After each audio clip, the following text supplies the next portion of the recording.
25 साल की सेलिना पैसों के लालच में एक 50 साल के बुढ़े से शादी कर लेती है, पर वो नहीं जानती थी कि वो सन की बुढ़े ने भी सिर्फ अपने बॉडी नीड्स पूरे करने के लिए ही उससे शादी की है। वो सुबह शाम यहाँ तक कि सेलिना के मर्जी के खिलाफ जब चाहे तब उससे क्लोज होता था, और अगर इस दौरान सेलिना उसे रोकती तो वो उसे जानवर की तरह मारता भी था। पर एक दिन कहीं घूमने आने के दौरान ज्यादा पी लेने की वजह से आदमी पैर फिसलकर नीचे गिर जाता है। इस दौरान वो बच तो जाता है, पर उसका पूरा शरीर पैरालाइज्ड हो चुका था। लेकिन इस बात से कहीं ना कहीं सेलिना बहुत खुश थी, इसलिए वो उसी रात अच्छे से नहाकर एक हॉट ड्रेस पहन के आदमी के पास आकर उसे उकसाने लगती है। इन सबसे आदमी को उस पर गुस्सा तो आता है, पर अब वो चाहकर भी कुछ नहीं कर सकता। अगले दिन सेलिना आदमी का ध्यान रखने के लिए एक मेल नर्स को हायर करती है। लड़का भी पहली नजर में ही सेलिना की सुंदरता को देख मोहित हो जाता है। वो अपना सारा काम खत्म करके सेलिना के रूम में आकर उसके कपड़ों को देखने लगता है। फिर वहाँ के डस्ट बोर्ड पर एक चाल चलकर नीचे आ जाता है, पर रात में सेलिना देखकर ही समझ जाती है कि यहाँ जरूर कोई ना कोई आया था। अब आदमी के पैरालाइज्ड हो जाने पर सेलिना बहुत खुश थी, क्योंकि उसका यह बुड्ढा पति प्यार के नाम पर इतने दिनों से उसे जैसे चाहे वैसे इस्तेमाल कर रहा था। पर अब आदमी का ध्यान रखने के लिए आया हुआ लड़के की भी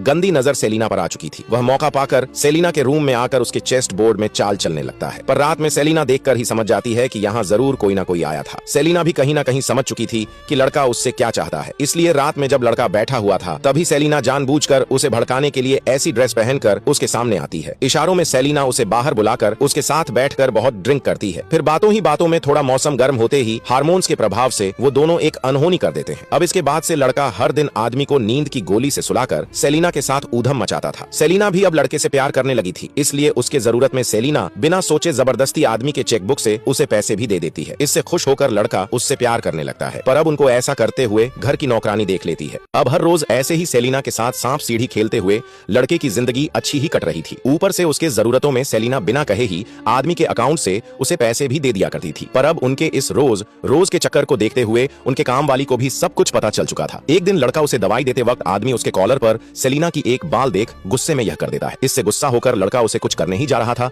कि उतने में ही वह खुद को रोक लेता है। फिर वह थोड़ा सोचकर वापस से आदमी के पास आकर उससे माफी मांगता है, पर अब इस घटना से आदमी बहुत डरा हुआ था। अगले दिन आदमी से मिलने के लिए उसका वकील आता है। आदमी बार बार उससे अपनी बीवी और लड़के की अफेयर के बारे में बोल रहा था, पर वह वकील कुछ भी नहीं समझता। अब क्योंकि उसकी भी नजर बहुत पहले से ही सेलिना पर थी, इसलिए वह उससे कहता है, क्या तुम अपने पति के प्रॉपर्टीज के बारे में बात करने के लिए मेरे घर आ सकती हो? सेलिना भी समझ जाती है कि वह भी उसका फायदा लेने के लिए ही उसे अपने घर बुला रहा है, इसलिए वह भी हाँ कह देती है। अब वहाँ से सेलिना आकर लड़के से उसे ठोकने के लिए कहता है, पर लड़का राजी नहीं होता। अब इतने दिनों से सेलिना के साथ सांप सीढ़ी खेलने की वजह से कहीं ना कहीं लड़का भी अब उससे प्यार करने लगा था। अब ऐसे ही कुछ दिन बीत जाने के बाद मौका देखकर एक दिन सेलिना लड़के को उसके बीमार पति को रास्ते से हटाने के लिए कहती है, पर लड़का राजी नहीं होता। अब लड़का भी समझ चुका था कि सेलिना प्यार के जाल में उससे गलत काम करवाना चाहती है, इसलिए वो अगले दिन उससे कुछ दिनों का छुट्टी